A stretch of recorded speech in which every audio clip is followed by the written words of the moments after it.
말씀을 교독합니다. 이에 다윗은 마하나임에 이르고 압살롬은 모든 이스라엘 사람과 함께 요단을 건너니라.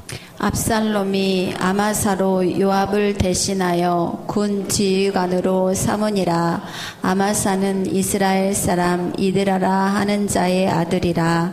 이드라가 나하스의 딸 아비갈과 동침하여 그를 낳았으며 아비갈은 요압의 어머니 수르야의 동생이더라. 이에 이스라엘 무리와 압살롬이 길앗 땅에 진치니라.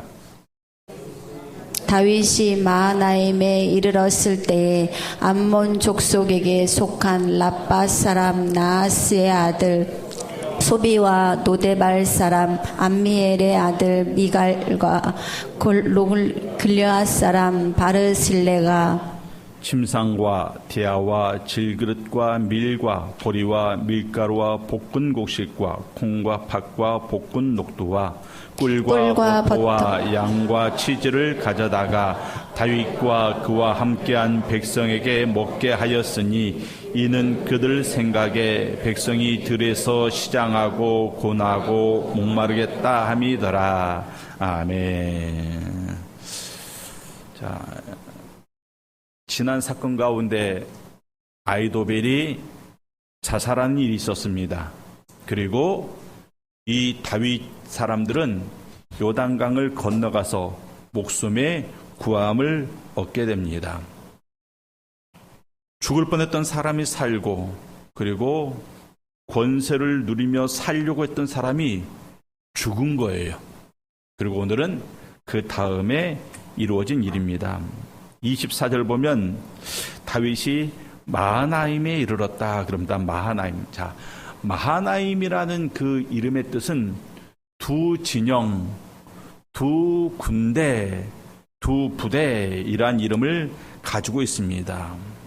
이 마하나임을 처음 마하나임이다라고 부른 사람이 바로 야곱이에요. 야곱이 이곳을 마하나임이라 부른 이유는 바로 피곤하고 두려움 가운데 떨고 있었던 이 야곱의 무리가 강력한 하나님의 군대를 만난 장소이기 때문에 두 무리가 만난 장소 해가지고 이것을 마하나임 이렇게 이름을 지었던 것입니다. 야곱이 삼촌 라반의 집에서 이제 오랫동안 살다가 가족들과 많은 가축대를 이끌고 이제 고향 땅으로 가잖아요. 그때 한결같이 이 야곱의 마음을 사로잡고 있었던 것은 두려움이었습니다. 왜? 형을 속이고 도망 나왔잖아요. 형을 속이고 도망 나왔고 자기가 도망 나왔을 때 그때 형이 분명히 야곱을 쳐서 죽일 거라 그랬거든요. 이 사람의 원한이라는 게 시간이 지나면 풀리는 경우도 있지만 시간이 지날수록 그 원한이 더 쌓이는 경우가 있습니다. 그동안 왕래가 한 번도 없었어요. 그래서 지금 야곱의 생각에는 자기 형의 지금 자기를 향한 마음이 어떤지 몰라요. 어렸을 때 자기가 그 집을 떠나왔을 때 형의 모습은 어떠했습니까? 성격 급하고 몸에 털 많고 산과 들로 뛰어다니기 좋아하고 활솜씨 좋고 칼 잘 쓰고 아주 야성적인 사람, 그러면서 다혈질의 사람, 그러한 사람이었습니다. 그러한 사람을 이제 다시금 만나야 되기 때문에 마음건대 두려움이 많았습니다. 그리고 그 양떼를 이끌고 어린 자식들과 또 아내들 그리고 종들을 이끌고 가는 그 길이 행복한 길은 아니었을 거예요. 그러다 보니까 연약하고 피곤하고 두려운 상황 가운데 하나님의 군대를 만나면서 야곱이 회복이 됩니다. 하나님의 군대를 만나면서 하나님의 군대가 야곱을 왜 찾아왔을까요? 야곱 혼내키려고 찾아왔겠습니까? 아니죠. 야곱을 도와주려고 찾아온 거예요. 하나님의 군대가 내 편이구나 라는 것을 야곱이 그때 깨닫게 된 것입니다. 그래서 그것을 마하나임 이렇게 이름을 지었던 것입니다.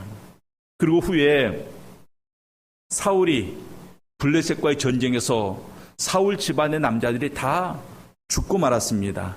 전쟁에 나가지 않았던 이스보셋만 남았을 때 사울 진영의 군대 장관이 이스보셋을 데리고 요단강을 건너가서 요단강 동편에 새롭게 궁궐을 짓고 이제 그곳에서 이스라엘을 다스리게 되는데 바로 그것이 마하나임입니다. 그리고 지금 이제 다윗이 아들의 반란을 피해서 피신해 온 것이 바로 마하나임입니다. 그래서 마하나임은 군사적으로 굉장히 중요한 요충지입니다. 또 우리가 이 마하나임의 이 영적인 의미를 알아야 돼요. 마하나임은 앞서 살펴봤다시피 어떤 장소입니까? 하나님이 예비하신 장소입니다. 그러니까 하나님의 백성들이 어려움에 처했을 때, 우리가 고난 가운데 빠져 있을 때, 우리가 두려움 가운데 빠져 있을 때 바로 하나님이 천사들을 보내서 보호해 주시는 예비된 장소, 그것이 바로 마하나임입니다. 하나님께서 야곱을 보호했던 것처럼 이제는 다윗을 보호하시고 지금 우리도 이 마하나임에서 우리를 보호하고 계십니다. 또 이 마하나임의 영적 의미는 무엇입니까? 새로운 시작이 이루어지는 장소입니다. 마하나임에서 야곱이 이제는 자기 형과의 화해를 준비하게 됩니다. 그리고 다윗은 빼앗긴 왕권을 다시금 회복할 기회를 이 마하나임에서 갖게 되는 겁니다. 그러니까 우리에게 있어서 마하나임이 필요하다, 필요 없다? 필요하다. 우리에게도 마하나임이 필요합니다. 왜? 우리도 두려운 때가 있잖아요. 우리도 고난의 때가 있지 않습니까? 우리도 정말 삶 가운데 문제가 있고 그 문제에 삼켜져가지고 막 마음 가운데 근심 걱정으로 하루하루를 지새워야 되는 그러한 때가 있습니다. 그러한 때 바로 하나님께서 우리를 만나주시고 우리를 도와주시는 것이 마하나임입니다. 그렇기 때문에 우리에게도 이 마하나임이 아주 간절히 필요합니다. 마하나임은 우리에게 믿음의 장소이고 은혜의 장소이고 소망의 장소이고 평안의 장소입니다. 그럼 도대체 마하나임이 어디에 있는가? 마하나임은 어떤 특별한 장소를 말하는 게 아니에요. 하나님께서 우리와 함께 하시는 그것이 바로 마하나임입니다. 근데 감사하게도 하나님은 우리를 떠나지 않아요. 우리가 하나님을 떠난 적은 있지만 하나님이 우리를 떠난 적은 없습니다. 그렇기 때문에 우리는 어디를 가든지 그곳이 무엇이 될 수 있다? 마하나임이 될 수 있는 거예요. 여러분들이 이처럼 예배드리는 이곳이 마하나임이 될 수 있고, 여러분들의 가정에서 하나님을 마음 가운데 새기고 하나님께 기도하고 찬양하면서 하나님을 간절히 바라면 그곳이 또 마하나임이 되는 것입니다. 여러분들이 세상에 치열한 삶의 현장 가운데 들어갔을 때 여러 가지 죄악이 있고 악의 세력들이 있고 불법이 판치는 그 가운데서 성도로서 믿음을 가진 사람으로서 도저히 견딜 수 없잖아요. 저들과 타협하지 않고는 견딜 수 없는 그러한 상황 가운데 우리가 하나님을 간절히 바라면 그것이 바로 마하나임이 되더라는 것입니다. 또 우리는 늘 우리의 삶을 마하나임에서 만들어 가야 됩니다. 시편 34편 7절 말씀을 보도록 하겠습니다. 시편 34편 7절 말씀.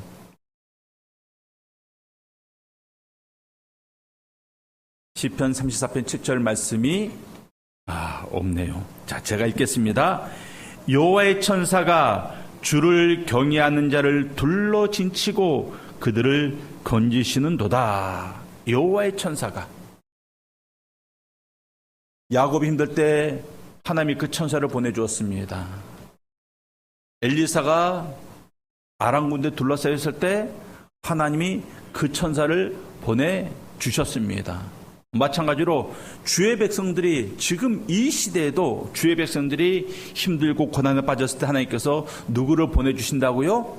하나님의 천사들을 보내주세요. 그러니까 여러분들이 하나님의 천사, 그건 성경에 나오는 얘기지. 아닙니다. 제발 성경을요, 그건 그때 얘기지. 그렇게 받아들이지 않기를 바랍니다. 모든 성경 말씀, 지금 이 시대에 우리에게 주어진 말씀이에요. 여호와의 천사가 주를 경외하는 자가 누굽니까?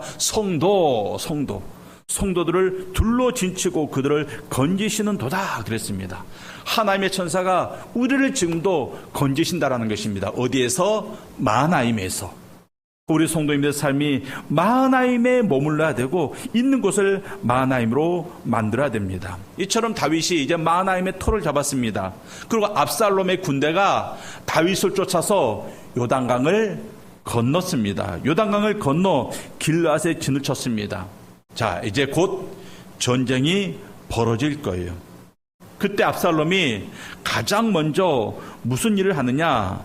자신의 군대를 지휘할 군 지휘관, 군대 장관을 세웁니다. 25절 말씀 보면 압살롬이 아마사로 요압을 대신하여 군 지휘관으로 삼으니라.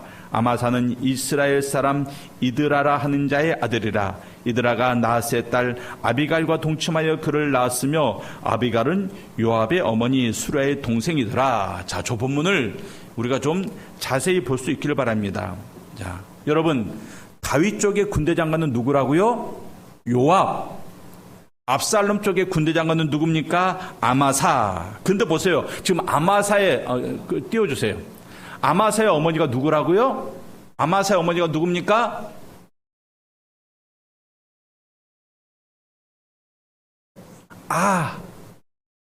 아마사의 어머니가 누구예요? 아비갈이라고 나오죠.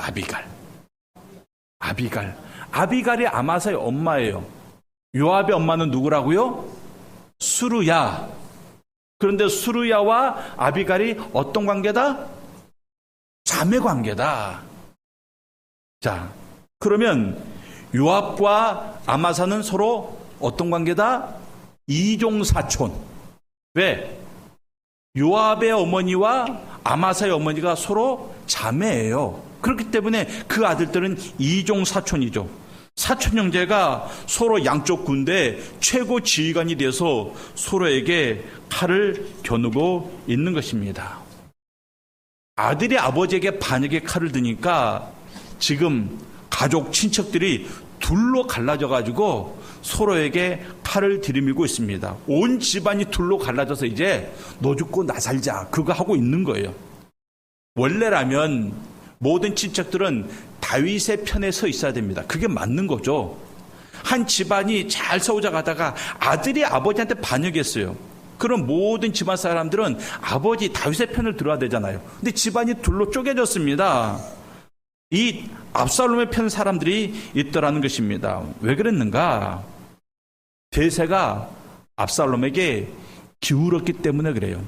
왜? 그 당시 이스라엘 모든 지파 사람들이 압살롬을 왕으로 인정을 했습니다. 그리고 압살롬의 편에 섰습니다. 그리고 지금 다윗은 도망갔잖아요. 그러니까 이 친척들이 보기에도 다윗의 시대는 끝났구나, 이제는 압살롬의 시대가 왔구나 하면서 인정에 쏠리고 혈통에 쏠리고 그리고 무엇보다도 이득에 쏠려가지고 압살롬을 지지하게 된 것입니다. 제가 어느 집안이 문중이 둘로 완전히 쪼개져가지고 아주 치열하게 싸우는 것을 봤습니다. 막 완전히 원수가 돼가지고요, 막 서로 고소하고 난리가 났습니다. 딱 한 가지 때문에 집안의 선산을 파는 문제로. 선산을 팔아야 된다, 팔지 말아야 된다, 이것 가지고 아주 집안이 그냥 풍지박산이 난 거예요. 자, 여러분들, 보통 선산에는 뭐가 있을까요? 조상들의 뭐가 있습니까? 묘가 있죠. 무덤이 있습니다. 어느 한 집안에서 이제 이런저런 이유로 우리 부모님의 묘를 이장해야 되겠습니다. 이장할 수 있죠. 그런데 이제 그게 이제 발단이 돼가지고, 야, 이장하는 김에 다 이장하자. 어차피 멀리 떨어져 있고 관리도 힘든데 다 이장하자. 그리고 그 선산을 팔아서 나눠 갖자. 그랬어요. 나눠 갖자. 근데 거기에 대해서 좋습니다. 선산 팔아가지고 경제도 어려운데 삶도 어려운데 우리 선산 팔아서 나눠 가집시다 하는 사람이 있었고, 또 한쪽에서는 무슨 말이냐, 우리가 돈 때문에 조상들의 묘를 이장하고 선산을 파는 게 말이 되냐 하면서 싸움이 벌어진 겁니다. 온갖 명분을 다 끌어가지고 싸우는데 아주 그냥 재판까지 하면서 서로 고소하면서 아주 치열하게 싸우더라고요. 같은 집안 사람끼리 돈이 걸리니까 아주 원수가 되더라고요. 다윗 집안도 마찬가지입니다. 돈은 안 걸렸어요. 뭐가 걸렸습니까? 이득이 걸렸습니다. 누구 편에 섰느냐에 따라서 앞으로 자기의 집안 사람들이 앞으로 평탄하게 될 것이냐, 권력을 누릴 것이냐, 아니면 그냥 쪽박을 찰 거냐, 이게 걸렸거든요. 그래서 지금 갈라져서 싸우고 있습니다. 압살롬이 아마사를 군대 장관으로 세운 이유는 아마도 다윗 진영과 이 급을 맞추려고 했던 것 같아요. 급을 맞추려고. 다윗 진영은 요압이 군대 장관이잖아요. 그래? 그러면 요압과 같은 학렬, 같은 집안. 그래? 그럼 우리는 아마사가 있지 해가지고 아마사를 군대 장관으로 세웠습니다. 집안 배경으로도 꿀리지 않죠. 자, 족보를 다시 한번 볼게요. 요압은 다윗의 조카예요. 그러면 아마사도 다윗의 뭐다? 조카죠. 아마사도 다윗의 조카입니다. 그리고 아마사는 아마 용사였을 겁니다. 왜냐하면 사무엘하 19장을 보면 나중에 다윗이 아마사를 군대 장관으로 삼아요. 그것은 다윗도 아마사가 얼마나 용맹한 사람이다라는 것을 알고 있었고 인정했다라는 것입니다. 그러니까 혈통으로 보든지 가문으로 보든지 실력으로 보든지 명성으로 보든지 아마사는 뛰어난 사람입니다. 그러니까 세상적인 기준으로 봤을 때 잘 세운 거예요. 요압에 어울리는 걸맞는 그러한 사람을 아주 잘 세운 겁니다. 그런데 가장 중요한 것을 안 본 것 같아요. 명성도 보고 가문도 보고 실력도 봤는데 무엇이 빠졌습니까? 신앙을 안 본 것 같습니다. 가장 중요한 것이 빠지죠. 왜? 이 아마사가 믿음이 제대로 들은 사람이라면, 하나님의 뜻을 분별하는 사람이라면 압살롬 편에 설 리가 없잖아요. 그러니까 신앙을 안 본 겁니다. 여러분들 의사를 뽑으려고 하면 병원에서 의사를 뽑을 때 가장 우선시되는 게 뭡니까? 사람을 얼마나 잘 치료하느냐, 사람을 치료하는 능력입니다. 어느 의과대학을 나왔느냐, 부모가 뭐하는 사람이냐, 그거 중요한 거 아니에요. 지방의대를 나왔어도요, 실력이 좋으면 막 뽑혀갑니다. 막 뽑혀가요. 제가 아는 어떤 자매는 저 남쪽에 저 진짜 지방 저 끝에 있는 의대를 나왔어요. 근데 지금 아산병원에 있습니다. 왜? 실력이 있으니까 막 뽑아가더라는 것입니다. 중요한 것은 실력입니다. 의사를 뽑을 때. 축구선수를 뽑아요. 축구선수 뽑을 때 가장 중요한 게 뭐죠? 실력입니다. 얼마나 공을 잘 다루느냐. 그 다음이 어디 출신이냐. 이게 중요한 거죠. 그 다음이 키가 몇이냐. 그거 중요한 거죠. 마찬가지로 직분자를 뽑을 때 가장 중요한 것이 뭡니까? 교회 몇 년 다녔냐? 이거 중요한 거 아니죠. 세례 언제 받았냐? 이거 중요한 게 아니죠. 가장 중요한 건 뭡니까? 신앙이에요. 가장 중요한 건 신앙입니다. 그래서 교회는 사람을 세울 때 신앙을 먼저 봐야 됩니다. 거기에 인성도 좋고 능력도 있으면 금상첨화죠. 가장 중요한 것을 놓치면 안 돼요. 근데 지금 이 압살롬 진영에서 가장 중요한 것을 놓쳤습니다. 군대 장관이니까 싸움만 잘하면 되지. 아니죠. 군대 장관이지만 이스라엘에는 나라 자체가, 그 공동체 자체가 신앙 공동체잖아요. 그럼 가장 먼저 받는 게 신앙을 봐야 되는데 압살롬은 전혀 그런 것을 보지 않고 사람을 세웠습니다. 이처럼 압살롬 진영에 아마사라는 사람이 이제 전면에 등장하게 되었습니다. 이때 다윗의 진영에도 사람들이 나타납니다. 27절 말씀을 보겠습니다. 27절 말씀을 우리가 다 같이 함께 읽겠습니다. 자, 사람 이름이 많이 나옵니다. 주의 깊게 읽지 않으면 막 헷갈립니다. 자, 읽겠습니다. 시작. 다윗이 마하나임에 이르렀을 때 암몬 족속에게 속한 납밧 사람 나하스의 아들 소비와 로데발 사람 암멜의 아들 마길과 로글림 길르앗 사람 바르실레가, 자, 소비, 마길, 바르실레라는 세 사람이 찾아옵니다. 자, 소비는 어떤 사람인가? 암몬 족속 사람이에요. 암몬 족속. 암몬 족속은 원래 이스라엘과 사이가 좋지 않았습니다. 그러다가 다윗의 때 어느 정도 좀 이렇게 화친이 이루어진 그러한 민족입니다. 근데 소비가 이 암몬 족속의 왕자예요, 왕자.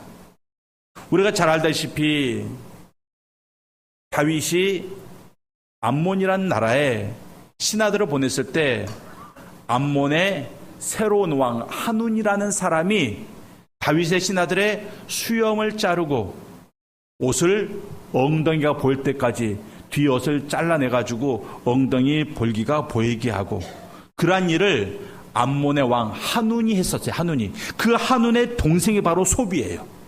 이 소비가 지금 다윗을 영접하러 나온 겁니다. 민족과 국경을 넘어서 다윗을 섬기고 있는 거예요.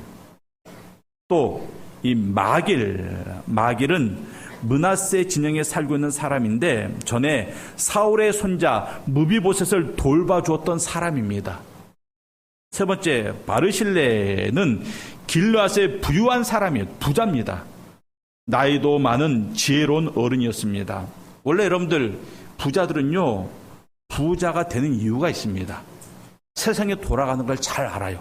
돈이 어디로 흐르고 어디로 모인다라는 것을 부자들은 잘 알고 있습니다. 그래서 돈을 버는 겁니다. 그러니까 이 세상의 대세를 읽을 수 있는 눈을 가지고 있어요. 이 바르실레가 모든 사람들이 압살롬을 향할 때 이 바르실레는 누구를 찾아왔습니까? 다윗을 찾아왔습니다. 왜 그럴까요? 이익이 아니라 의로움을 택했기 때문에 그래요. 그래, 저기를 찾아가면 이익이 있을 수 있지. 그러나 하나님의 뜻은 여기에 있어. 그것을 알았기 때문에 이 바르실레가 바로 다윗을 찾아왔던 것입니다. 이들의 특징을 보면서 우리가 한 가지 깨닫게 된 것이 이것입니다. 첫째, 다양한 배경에서 부르심을 받았다는 것입니다. 민족, 지역, 계층을 가리지 않고 하나님께서 그들을 불러주십니다. 무엇을 위해서? 다윗을 돕게 하기 위해서. 그러니까 지금도 하나님께서 우리를 도우실 때 어떻다고요? 사람들은 지역을 따지고 신분을 따지는데 하나님은 그런 것을 따지지 않고 그런 것들을 초월해서 하나님의 자녀들을 도울 사람들을 불러주신다라는 것입니다. 사실 우리가 사람을 볼 때 따지는 것들이 있어요. 예수 믿는 사람도 따지는 것이 있고 예수 안 믿는 사람도 따지는 것이 있어요. 부모는 뭐 하는 사람이냐? 직장은 뭐냐? 연봉은 얼마냐? 어느 학교 나왔냐? 그거 다 껍데기거든요. 껍데기. 다 껍데기예요. 정말 중요한 것은 그 사람의 내면에 있습니다. 그런데 우리는 대부분 껍데기를 보고 사람을 판단합니다. 하나님께서는 절대 사람을 세우실 때 껍데기 보고 세우지 않아요. 마찬가지로 우리도 절대 껍데기 보고 사람을 판단해서는 안 된다라는 것입니다. 두 번째, 이들의 공통점이 무엇입니까? 위험을 무릅썼다라는 것이에요. 자, 지금 대세는 압살롬에게 있습니다. 다윗은 어찌됐든 쫓겨가는 입장이고 압살롬은 쫓아가는 입장입니다. 그럴 때 지금 쫓겨가는 다윗의 편을 든다라는 것은 목숨을 거는 일입니다. 자기의 목숨뿐이 아니라 자기의 가문의 운명이 좌우되는 그러한 일이에요. 이럴 때는 그냥 보통 눈치 보고 있다가 어느 쪽이 확실하게 승기를 잡았을 때 그쪽 편에 서는 게 좋을 것도 같습니다. 근데 이들은 현실적인 위험과 손해를 무릅쓰고 지금 다윗을 찾아온 것입니다. 그럼 그들이 찾아와서 뭐 했습니까? 28절과 29절 말씀 보면 침상과 대야와 질그릇과 밀과 보리와 밀가루와 볶은 곡식과 콩과 팥과 볶은 녹두와 꿀과 버터와 양과 치즈를 가져다가 많이 가져왔죠. 이것을 우리가 좀 나눠볼게요. 이 가져온 것들을 세 가지로 나눠볼게요. 첫째, 침상, 대와 질그릇. 자, 이것들은 전쟁을 준비하는 병사들에게 있어서 꼭 필요한 물건들입니다. 그래서 침상, 이것은 담요 등의 침구를 말합니다. 또 대야, 여러분들 말하는 세숫대야를 말하는 게 아닙니다. 여기서 말하는 대야는요, 이 커다란 그릇을 말하는데 보통 야외에서 군인들이 이제 음식을 해 먹을 때 쓰는 겁니다. 그러니까 야외용 가마솥을 의미합니다. 그것들을 가지고 왔습니다. 왜? 전쟁해야 되니까. 다윗 측이 급하게 도망 나왔잖아요. 급하게 도망 나오느라 몸만 나왔습니다. 전쟁을 위한 준비가 부족했습니다. 그것들을 지금 이들이 채워주고 있는 겁니다. 두 번째, 이들이 가져온 게 바로 밀가루, 볶은 곡식, 콩, 팥, 볶은 녹두, 보리. 아주 다양하게 식료품을 가져왔습니다. 그러니까 균형 잡힌 아주 영양이 골고루 전달이 되는, 섭취가 되는 그러한 것들을 잘 준비해서 가져왔다라는 것입니다. 그리고 꿀, 버터, 양, 치즈, 이것들은 일반적인 음식이 아니에요. 이것들은 특별할 때 먹는 음식들입니다. 그러니까 좀 상류층 사람들이 먹는 음식들이에요. 이것들까지 가져왔습니다. 근데 그냥 가져왔습니까? 충분한 양을 가져왔어요. 충분한 양을. 이런 음식을 이렇게 많이 가져왔다는 것은 그것도 한 사람이 아니라 세 사람이 마음을 모아서 이것들을 준비했다는 것은 이 준비가 하루 이틀에 걸쳐서 된 것이 아니라는 것을 우리에게 보여주고 있습니다. 이미 다윗의 피난을 떠나는 그 순간 이미 이 준비가 이루어지고 있었어요. 이들이 한 게 아니라 하나님이 하신 겁니다. 다윗의 피난을 떠나는 그 순간 하나님은 이들을 시켜서 이것들을 준비시켰던 것입니다. 하나님은 다윗의 일행에게 무엇이 필요한지를 정확히 아셨고 그리고 세심하게 준비시킨 다음에 가장 필요할 때 그들에게 이것들을 공급해주고 있습니다. 그래서 우리가 결과를 보면 확연히 다르는데 결국 인간이 세운 압살롬 진영은 결국 망하잖아요. 실패합니다. 많은 사람들의 지지를 받았지만 하나님께서 인정하지 않았기 때문에 결국 실패하고 말았습니다. 반면 하나님이 세운 이 세 사람의 조용한 섬김으로 말미암아 다윗 진영은 결국 승리를 거두게 됩니다. 우리가 이 내용을 통해서 좀 우리 자신을 돌아보기를 원하는데 나는 어떤 사람인가? 여러분도 어떤 사람인가? 나는 아마서처럼 인간이 인간의 필요에서 세운 사람인가? 아니면 하나님께서 하나님의 뜻을 위해서 세운 사람인가? 나는 아마사에 가까운 쪽인가? 나는 소비와 마길과 바르실레에 가까운 쪽인가? 우리가 스스로를 살펴봐야 됩니다. 그리고 내가 아마사처럼 이득을 위해서 세운 사람이 아니라 정말 하나님의 뜻을 위해서 세움받은 사람이라면 나를 향한 하나님의 뜻은 무엇일까? 지금 이 순간, 이때, 이곳에서 나를 향한 하나님의 뜻은 무엇일까? 그래서 우리가 살펴봐야 됩니다. 내가 원하는 것은 많은 사람들의 박수갈채인가? 아니면 이름도 없이 빛도 없이 그냥 하나님의 뜻을 우리가 이루어가는 사람인가? 또 여러분들이 도움을 받는 위치에서 내 주변에 아마사 같은 사람이 있는가? 내 주변에 소비와 마길과 바르실레 같은 사람이 있는가? 그것도 우리가 분별할 수 있어야 됩니다. 내 옆에 누군가가 있어요. 항상 누군가가 있습니다. 근데 그 사람이 나를 통해서 자기의 이득을 꾀하는 사람인가? 아니면 진정으로 나를 돕고자 하는 사람인가? 그것을 우리가 분별할 수 있어야 됩니다. 그러할 때 우리가 있는 것이 비로소 참된 마하나임이 될 수 있는 거예요. 그러니까 교회 안에서도 마찬가지입니다. 사회에서도 마찬가지고 내 주변에 어떤 사람이 있는가? 소비와 마길이 있는가? 아마사가 있는가? 또 나는 그 사람에게 있어서 아마사와 같은 존재인가? 나는 소비와 마길과 같은 존재인가? 늘 우리가 이것을 관계와 관계 안에서 우리가 늘 이것을 살펴야 됩니다. 나는 어떤 사람에 가까운가? 그리고 그들은 어떤 목적으로 내 옆에 있는가? 이것을 우리가 늘 살필 수 있어야 된다는 것입니다. 그리고 무엇보다도 사람이 세운 사람이 아니라 하나님이 세운 그 사람이 나에게 있는가? 이것을 우리가 늘 살펴야 됩니다. 그래서 나도 누군가에게 소비가 되고 또 그 사람은 나의 소비가 되면서 함께 더불어 세워져 가는, 서로가 서로에게 선을 행하고 서로가 서로에게 좋은 영향력을 미쳐가면서 서로가 서로의 믿음을 세워져 가고 서로의 온전함을 위해서 함께 있으면 막 내 안에는 예수의 형상이 드러나요. 그런데 함께 있으면 내 안에는 예수의 형상이 막 부끄러워서 숨습니다. 나는 누구와 어떤 관계를 맺고 있는가?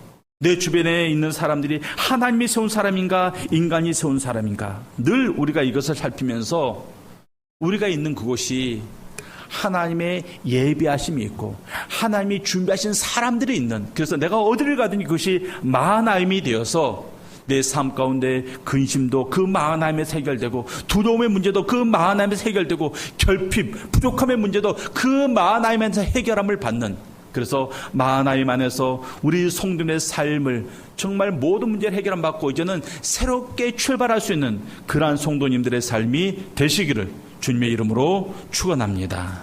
기도하겠습니다. 하나님 아버지, 은혜를 감사합니다. 우리가 어디를